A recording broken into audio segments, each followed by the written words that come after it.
even if I sound crazy, even if I feel uncertain about this, I'm going to choose to believe that this is possible out there for me. Believe it's possible first. Faith is your ability to believe in something that you can't see yet. Conscious couples, business partners, and singles committed to attracting their dream partner. Welcome to the Conscious Couples podcast, where we share our life, love story, and combined relationship expertise to help you create and consistently cultivate the most magnificent, intimate relationship possible. Never again will you feel hopeless and alone in your intimate relationship challenges. Having accumulated thousands of hours coaching conscious couples and individuals all over the world, as well as starting and growing a global business together, Alan and I are here to guide you in all things relationships. Thank you again for tuning into the one place where it's not about you or me, it's about the we. Okay, conscious couples and singles out there, business partners all alike, welcome to the very first episode of the Conscious Couples podcast. This episode is going to be about our love story so that you understand who you're talking to on this journey. We want to take you on a journey of how to become the most effective conscious couple possible. If you are a single, though, we also want to help you attract your dream partner like Emilia and I were able to do. Yeah. And we want you to get to know us at a deeper level so that you understand it's not just the message, it's the messenger. And we are the messengers in this case. But this podcast is not about us.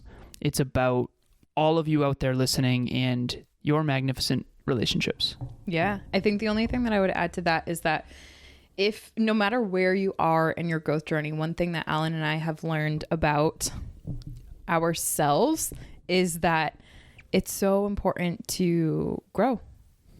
The relationship that you can attract is truly dependent upon that which you can cultivate within yourself. And I know that as we talk about our love story, a lot of that started with he and I's personal growth journey. And we were, I believe, able to attract each other as a result of that.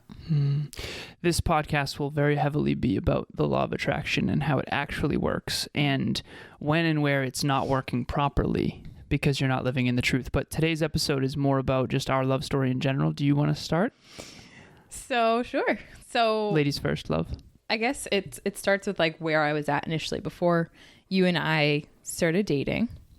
I was formerly, and obviously we had previous relationships before one another, and we did. I'm just joking. We did, which not all couples have. Okay, let's be real. And so I was, kind of in a space before I had met Alan where I was trying to figure out, myself and all the deepest parts of me, and I found myself in really dark places in terms of relationships.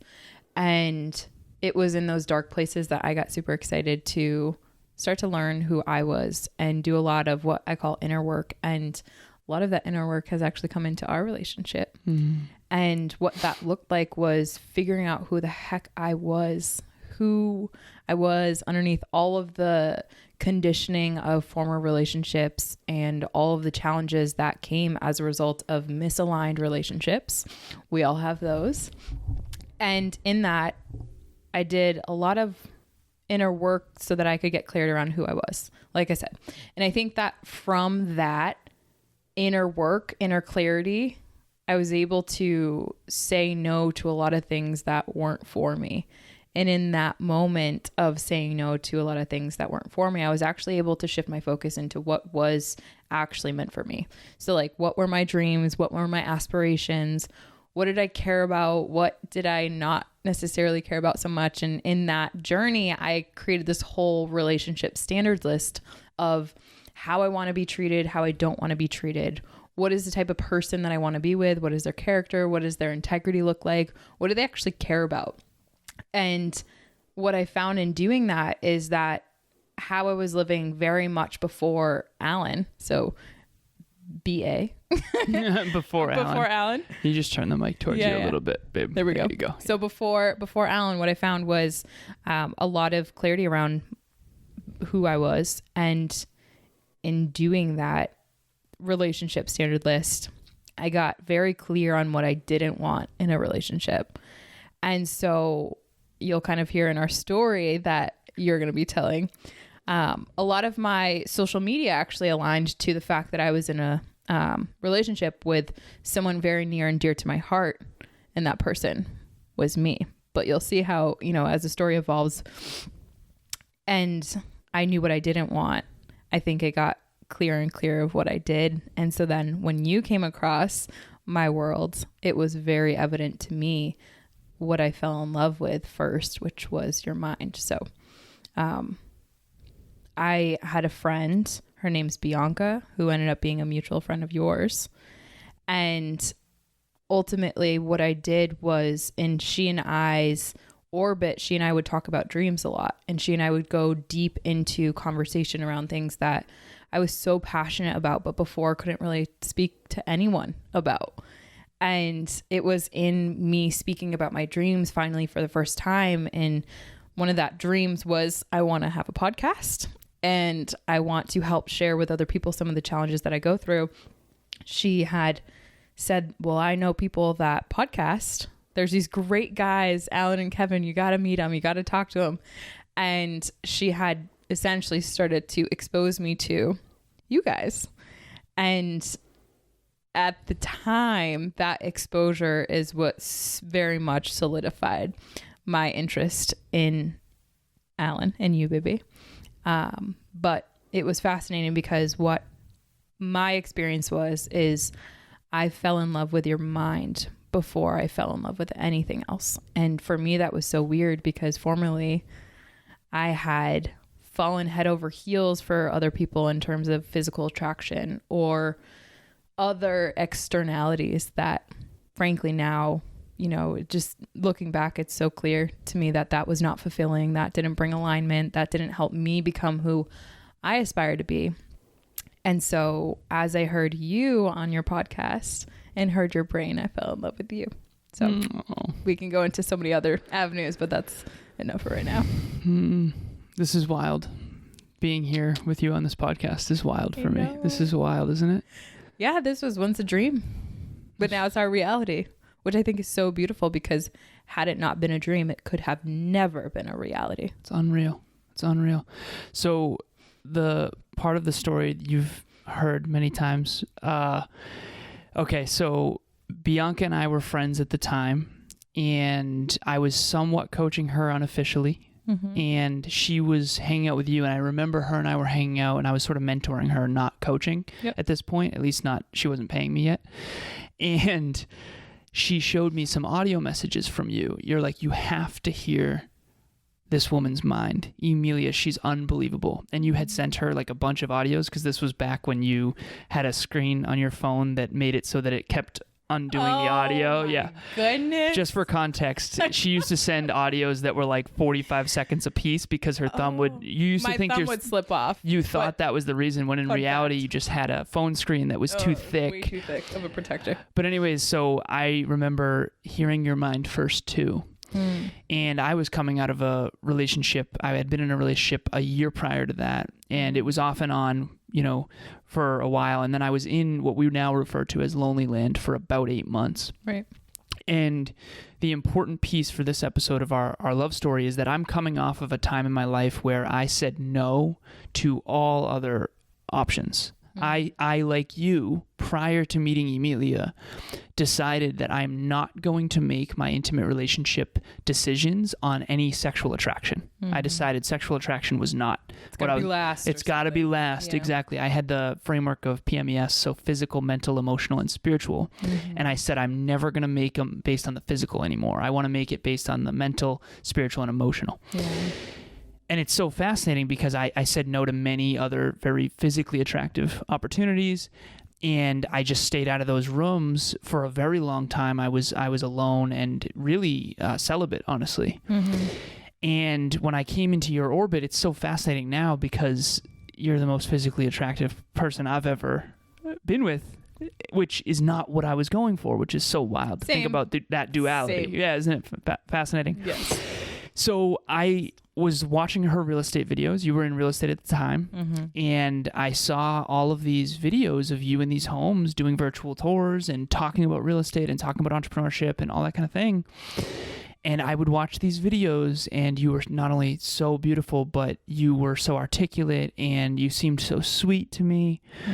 But I researched you. I did my research, and I went on Facebook, and I found you. I did my research. I found you on Facebook, and on Facebook it said in a relationship. But I went through all of your photos, and I didn't see. Exactly.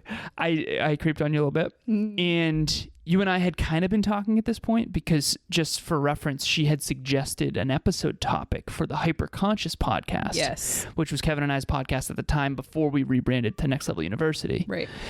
And the topic was selfless versus selfishness. And it was, how do you balance the two between selfish and selflessness? And Kevin and I did that episode, and I usually Kevin understood the listener better than I did. And this was the one and only time when we had to stop the recording because we were vehemently arguing. I'm like, you don't get her, because he didn't deal with that same dichotomy as much because he wasn't as vision oriented. Now we understand that. Right. So I digress. I went on Facebook and I found in a relationship, but I couldn't find any men. There was no pictures of men. There was no boyfriend in the picture. But it said in a relationship. I'm like, okay, well, I don't want to be that guy, even though I do want to be that guy. I didn't really want to be a homewrecker. And so there were several instances where I sent a DM to Emilia on Instagram that said, verbatim, true or false, are you in a relationship? Because I really wanted to know, because if you're not, I'm going to ask you on a date. For sure.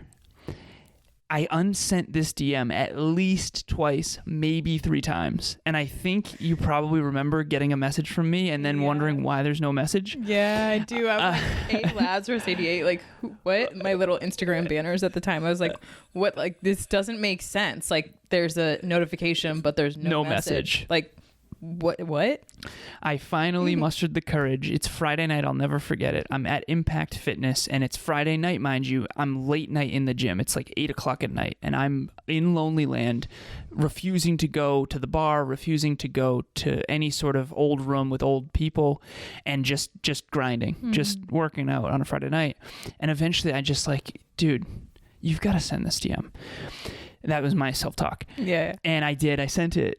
And you ended up being with Bianca that night watching my favorite movie of all time, which was The Lion King, the new version. Yeah. And I finally had the courage not to unsend it. And it was true or false. Are you in a relationship? And your response was, yes, with myself. It's so funny because when you tell that story, I was actually at who you now know as Mimi. Yep. Mimi's, I think it was 80th birthday, which at the time it was like a costume party at my aunt's house.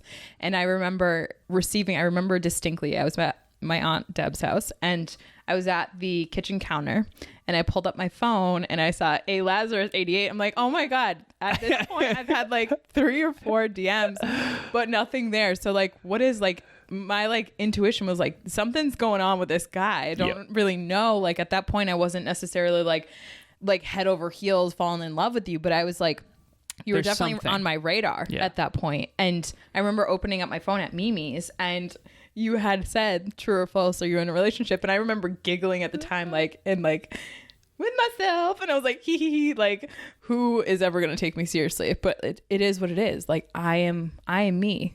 This guy's got to be okay with that. And from there, I have another story about that house, but we might have to save that for later, what Mimi said. And then after that, sweetheart, you and I were so beyond inseparable. We went from, you know how you can picture an iceberg, and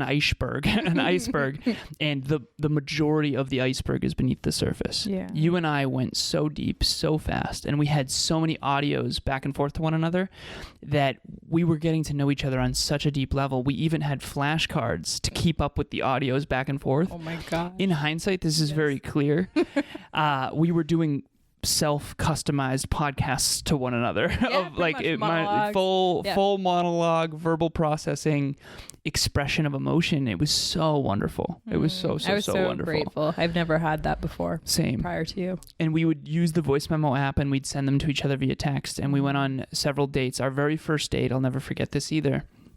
You send me a photo and it's you with your boots up and it's "Come Find Me," which is so cute because now I know that's the thing you do with Tucker. Yeah. "Come find me." Yep. And I didn't know that at the time. Tucker's I'm pretty our sure dog. that was the exact, Tucker's our dog, by the way. That's right. Context.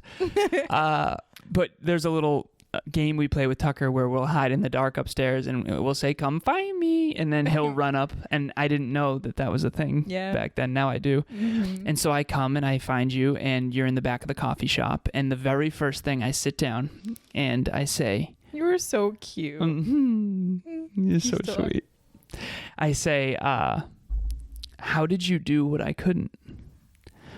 And what I was referring to was that Bianca at the time was in a relationship that was not serving her. Yeah. And I knew that as her friend, and I was trying to help her see that so that she could really embark on a new journey and get out of that. And you did it. You did what I couldn't. You influenced Bianca in a way that I couldn't. And so naturally we went to service. You immediately pulled out your phone and we FaceTimed Bianca to see how she was doing. Yeah. Because she had just gotten out of that relationship. And she put you and I together. Yeah. Shout out, Bianca. We love you. Yes, thank you. But she put you and I together. And the first thing that we, like, at least that I had thought, and then it was so cool because the time you also felt that was like, she must feel so lonely right now. Yeah. Being single and putting two of her favorite people together on a date now. And she probably knew too at the time that, like, ever since then, it would just be on some level. Yeah. Yeah. It's wild to think back on because with you from the very beginning, it was, how do I make sure I don't screw this up? Mm-hmm. It was never a question for me whether or not I wanted to be with you. It was immediately, I already intend to be with you. Yeah. And I'll tell this story briefly too. I didn't plan on it, but so I'm at my assistant Amy's house and she sees me texting, and she saw that your contact said Emilia with a heart, a red heart, and it triggered her, not because Amy liked me or anything like that. It was nothing like that. It triggered her because she didn't get it. She's like, "I don't understand. You just met this person. How is that possible? Right. You're already talking as if she's your wife." And I said, "Amy, I intend to be with her." She's like, you just met her. This was even before our first date. Really? This is even before our first date. Aww. I had Emilia with a heart because things are things. From the beginning, I intended on being with you. Yeah. And you had that same intention too. And it's so wild to think back to because all it was let's get to know each other at the deepest level. Let's learn as much about each other as we can. Let's enjoy each other as much as we can. And let's not screw this up. Oh, yeah. Yeah. That's how I felt. I remember being, like, even before we went on our first date, I remember being in the mirror and, like, my intuition, like, was, like, so excited. I was so excited to meet you because it was, like, I, in this beautiful, weird way, was, like, this is my guy, but I don't know it. And the unknown is so scary. And so there was a protector that came up and was like, well, he's going to like you the way you are, so just be you. And I was really in that phase of the relationship with myself, so just be you. Like, you don't have to go like and be this crazy abundant like version of yourself that like needs to go and be extra. Like, you can just be your centered self. And I remember getting ready for our date, which really wasn't much of getting ready at all. It was me putting on, a black long sleeve shirt that was a V-neck, and I made sure that it was like to an extent, like, not like very promiscuous or anything, because in the past, like, I had definitely gone that route. And it was like just plain like cute blue jeans, it was black boots because it was raining out, and just like putting a cute little braid in my hair. And I was like, you know what, like, this is me. Like, it wasn't like a lot of makeup or anything, and it was just very simple, which I have, as you know, very extravagant parts of my personality. And I remember being in front of my big wall mirror at the time, and I was like doing my little braid, and my sister Ella comes up behind me and said something along the lines of like, is that what you're wearing? Like kind of in like a judgmental way that was like, you're going on a date and you're obviously like really excited, but you're trying to emotionally regulate. We all know, like, who is this guy? Right. And I remember being like, if he likes me, he's going to like this version of me. And then he'll be able to see all of the rainbow of my personality afterwards. But I remember being so afraid because there was a part of me that was doing that twinkling part of like the intention was already set. Like I'm going into this being exactly who I am and putting 100% of my intention in, which that scared the living heck out of me because and I remember going into that date too. And for a large majority of while we're dating, and even still sometimes to this day, like I still have that like so excited to wake up every single day to be in a relationship with you, but also scared AF to mess it up. And I just remember, like you and I have talked about, like the feeling and the thought that came into my head was just, don't mess this up. Don't mess this up. This is so incredible. Do not mess this up. And then we had our first date and it was like so beautifully evident that like that was a really good thought to have. It was the first indicator that I probably had in our journey of like full blown actually being in a really healthy, really aligned relationship. It wasn't in scarcity that I said, don't mess this up, but it was more so an abundance of like, I'm finally for the first time being really treated like really well, and with no strings attached, no conditions attached, pure intentions underneath it. And I even remember after our first day, I was like, he's not even going to kiss me. That was on purpose, love. I know. Because I knew I wanted you to know my intention was more long-term. To get to know you. My intention was long-term from the beginning. And I wanted you to know that. And the same, it's interesting from the frame of, I don't want to screw this up. It was, I just want to be me. Yeah. You and I were so done with not being ourselves. Yeah. And all different relationships. It's like, yeah, you have to change who you are and be a different version of you in every single relationship. And it just like, it gets exhausting. We were done with it. Yeah. You and I, prior to this, and then we'll go here because I know any listeners out there, you'll hear more and more and more about our story throughout the lessons. And the main point of this podcast really is always going to be how to attract and flourish with your dream partner. Yeah. How to not settle for anything less than what you deserve and what you can achieve through hard work, through hard inner work, through together collaboration work if you are in a relationship. But the one thing I want to say before we do sign off on this first episode is I had so much trouble believing that this was possible. Same. Prior to meeting you. And I'll never forget, I was on the phone with Tiff at the time, was on our team, Amy and Kevin, and we did like a weekly team huddle every Wednesday. I was in the gym, in the parking lot of the gym at Impact, and I was talking to them on the phone, and Kevin said, "You're one of the most confident men I've ever met in my life, confident people I've ever met in my life, and you have no confidence in this arena." We were talking about intimate relationships. Oh yeah. And I said, I can tell in my voice I'm scarce. I don't believe in myself. I don't believe in my ability to succeed. And I told Kev, I said, Kevin, I've always felt unbelievably confident and capable in my ability to achieve. Yeah. I've never really felt that confident in my ability to have successful relationships.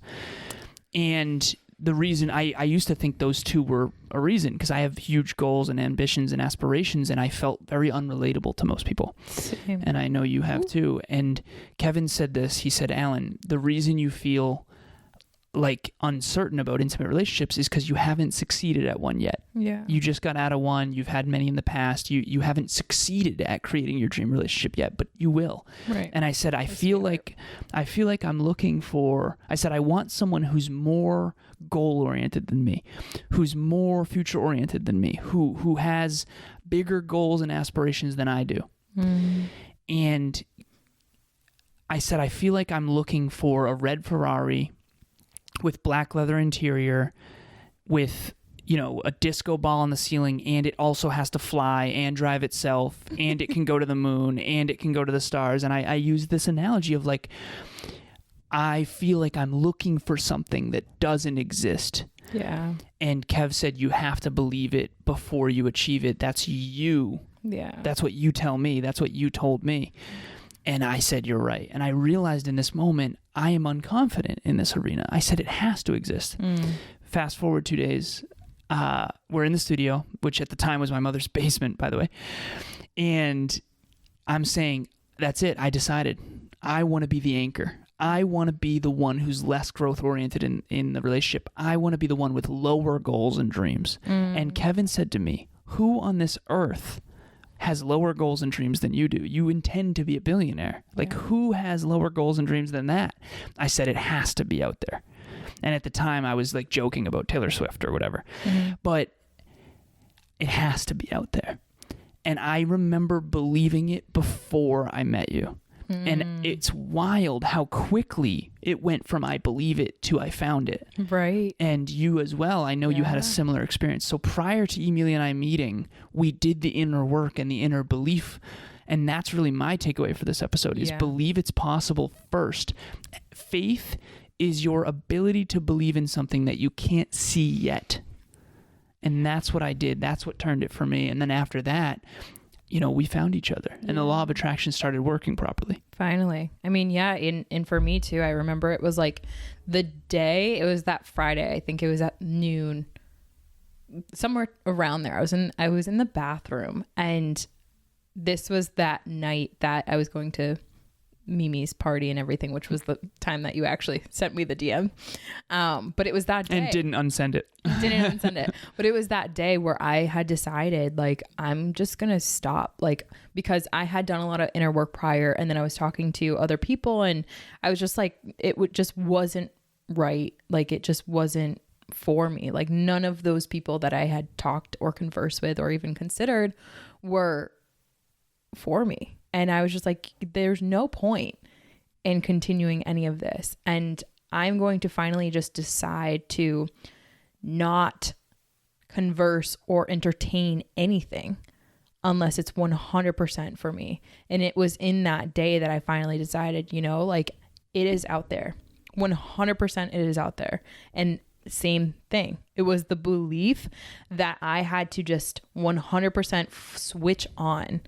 Which, if you look at the past in my history of relationships, I have no evidence to support that. Same with you, that I know. For me, it would be like a beautiful black spaceship that has rainbows in it and everything. Yeah. Like, it was like, I had no evidence, full blown evidence to tell me that, Emilia, what you can envision in your mind and what you put on that relationship standard list, which maybe in a future episode I'll actually get out and read to you. That would be amazing. Would be fun. Yeah. But you embody so many of those traits, and I had to see it in my mind's eye and in my head before.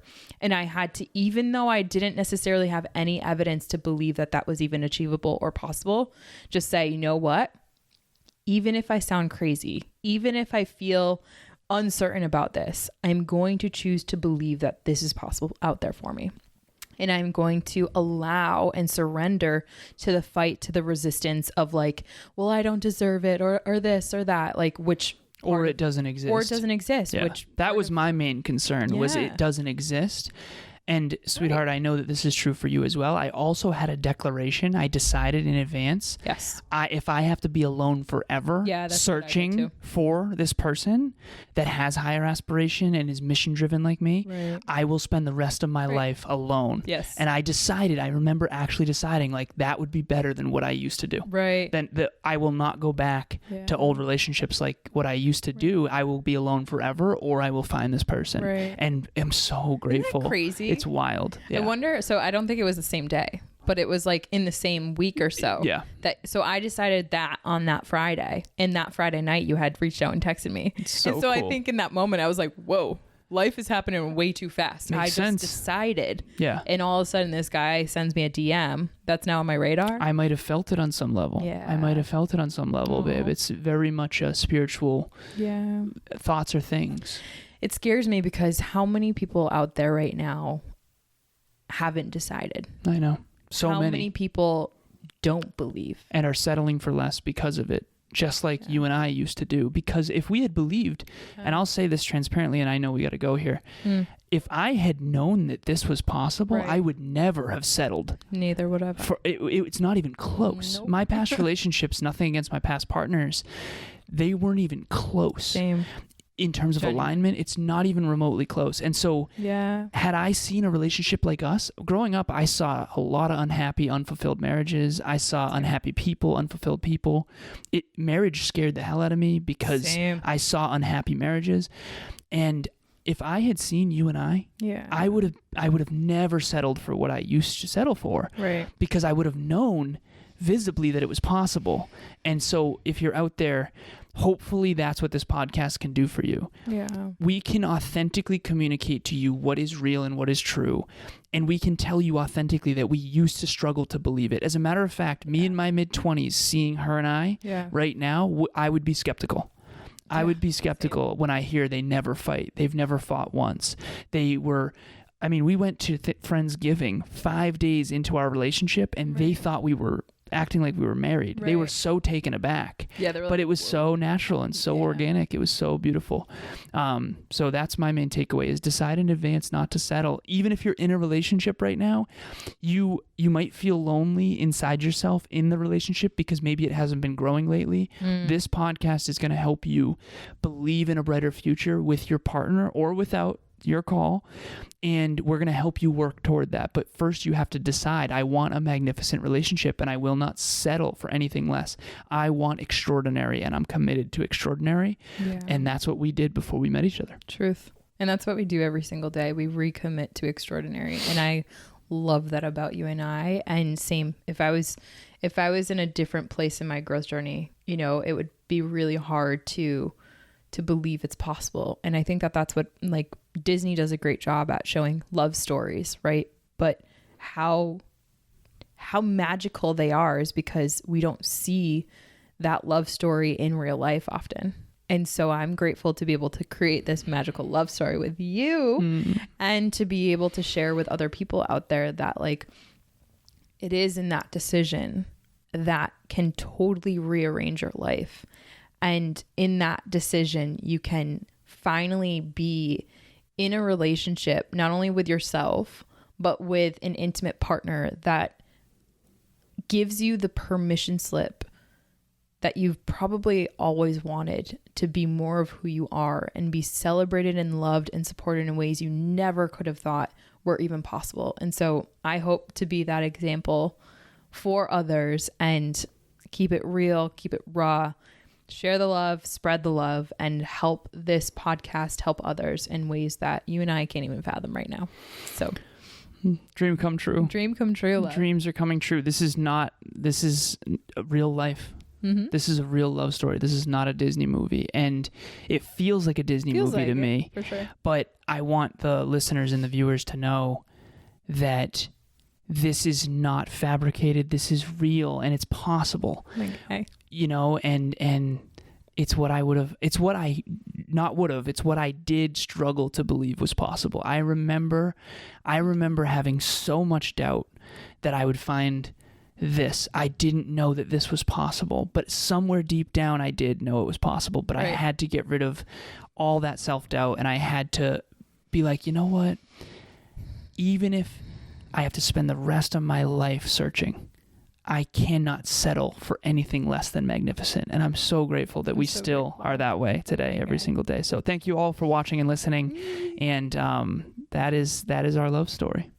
Well, we have so much more to unpack and uncover, but I'm so excited because that's just a little appetizer.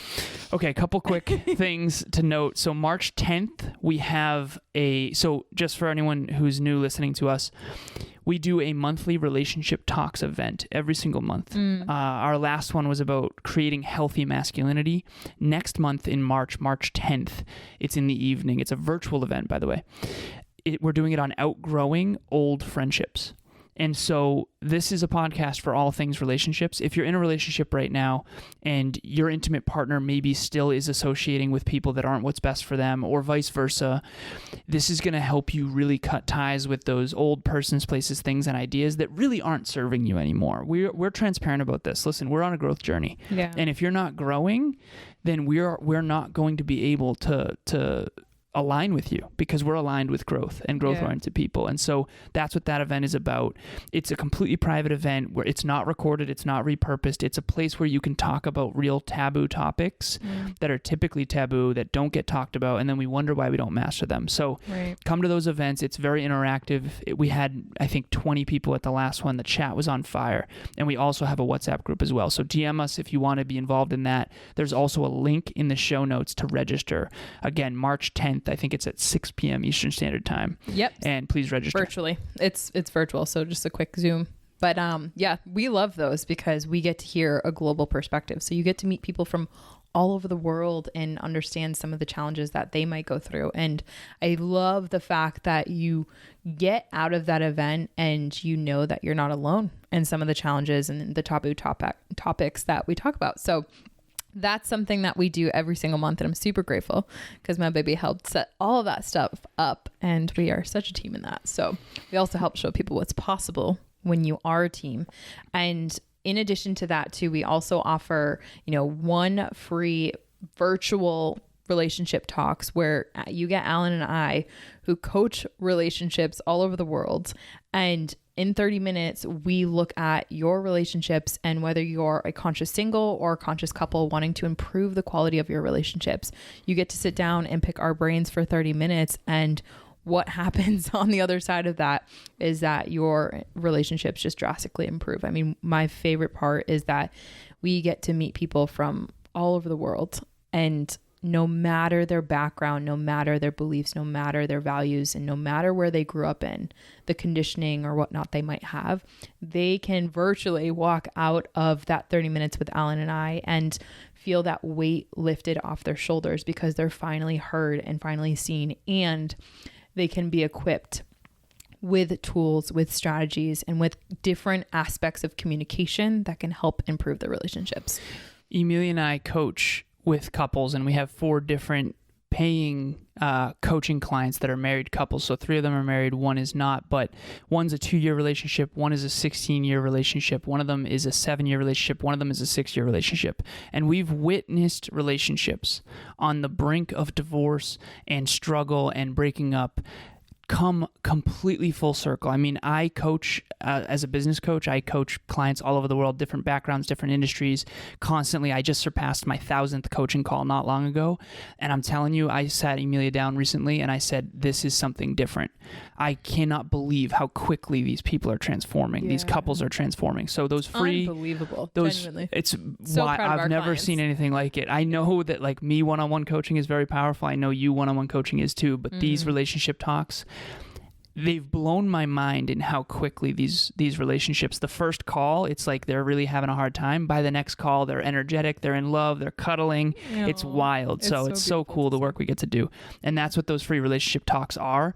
They're one-on-one, 1-to-2, or 2-to-2. So it's Emilia and I, completely private, a one-on-one conversation with you and your intimate partner, or just you. So there's a link in the show notes for that as well, or you can DM us directly. And thank you for listening to our very first episode, Yay. Our love story of the Conscious Couples podcast. We did it. Talk to you soon. Bye, everyone. Thanks for joining us for another episode of the Conscious Couples podcast. We love connecting with the Conscious Couples community, so please make sure you follow us on Instagram. I am at Evolve with Emilia, and Alan is a Lazaros 88. Also, if you or your partner resonated with this episode, leave us a review at the link in the show notes, and please share this with someone you love and care about.